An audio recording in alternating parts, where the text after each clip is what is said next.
Welcome to the module on battery recycling. In this module, we'll explore the essential steps involved in preparing spent batteries for recycling.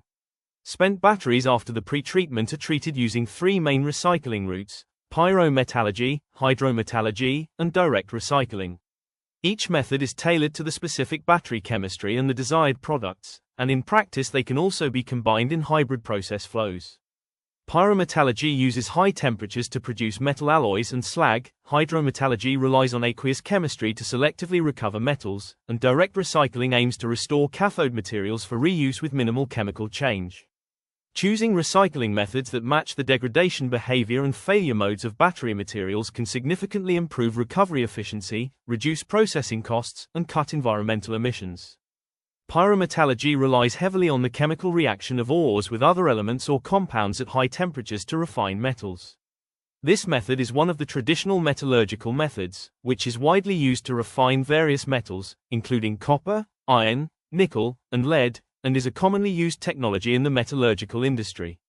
The pyrometallurgical steps are the same, but the exact process, temperatures, fluxes, furnace type, gas handling, and product streams is customized to each battery chemistry and the target metals.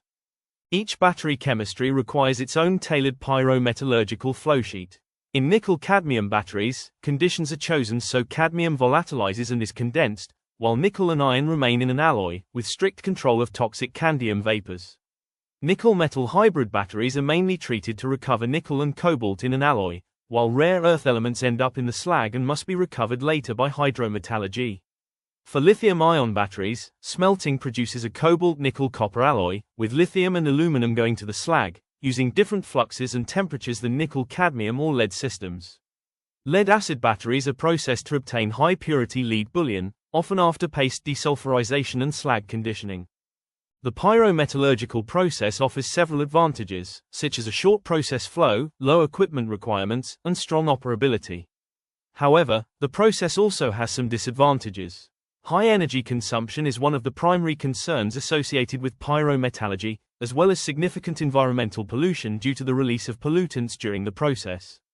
The process also results in low product purity, and metals cannot be often recovered as single metals or single oxides, but as metal alloys. Hydrometallurgy is a promising recycling method due to its low energy consumption and ability to recover a wide range of valuable metals. Taking advantage of dissolving metals in aqueous media, hydrometallurgy holds significant appeal for battery recycling due to its cost-effectiveness, minimal energy consumption, temperatures less than 100 hollow bullet C, and low environmental footprint.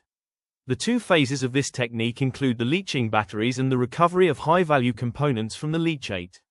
In the leaching process, various chemical reagents, such as acids or alkalis, are used to dissolve the metal ions from the battery waste.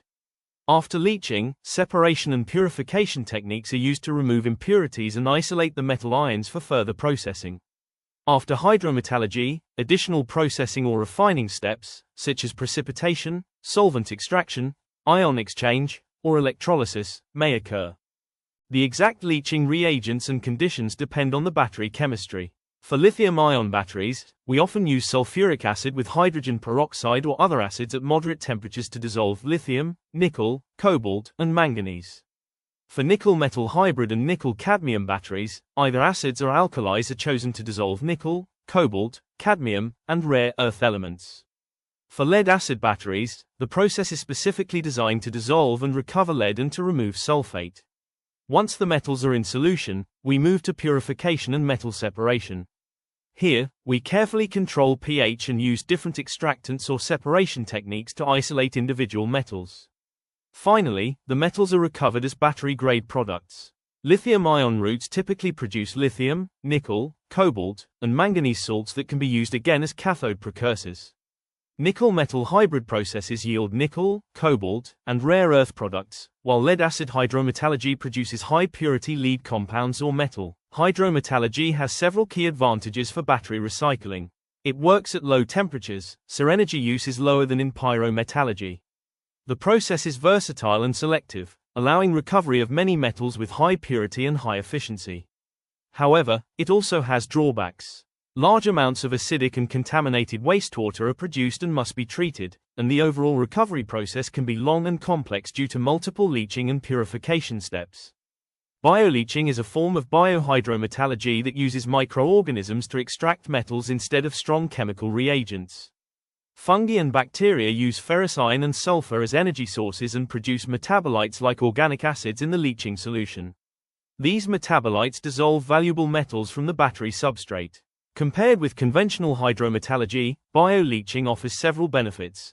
It operates under mild conditions, requires simple and inexpensive equipment, has lower energy consumption, and can achieve high metal recovery and good selectivity.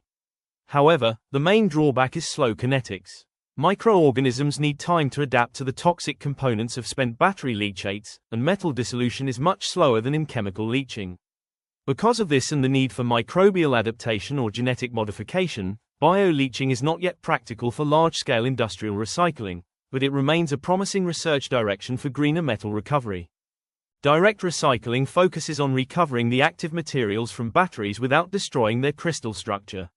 First, lithium-ion batteries are disassembled and physically separated, for example by magnetic separation and mild thermal treatment, to protect the cathode powders.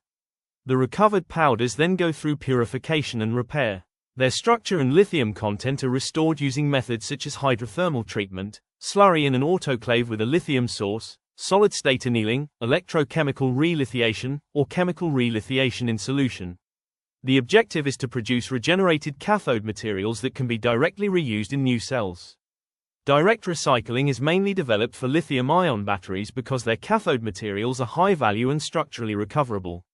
Conventional smelting or full hydrometallurgy would destroy this structure and lose part of that value. Direct recycling aims to reuse cathode materials directly, instead of breaking them down to elemental metals.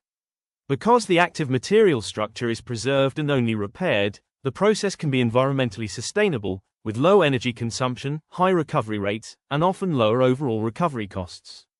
It also offers high specificity, since it targets particular cathode chemistries. However, there are important limitations. Direct recycling generally cannot treat mixed cathode types at the same time, so good sorting is essential.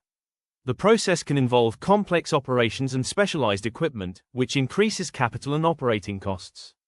Finally, the strong heterogeneity of battery components, different formats, chemistries, and states of health, makes it technologically challenging to implement at large, industrial scale. In summary, pyrometallurgy recovers metals by high-temperature smelting and can treat mixed feeds, but it is energy-intensive, needs strict gas cleaning, and often yields mixed, lower-purity alloys. Hydrometallurgy uses low-temperature leaching and solution chemistry, giving high metal purity and recovery, though it generates acidic wastewater and involves multi-step processing. Direct recycling keeps the cathode structure intact. After disassembly and separation, lithium-ion cathodes are restored and reused as active material, saving energy and value. Biometallurgy relies on microorganisms to dissolve metals under mild, low-energy conditions, but slow reaction rates and sensitivity to toxic leachates currently limit it to small-scale and research applications. Thank you for your attention.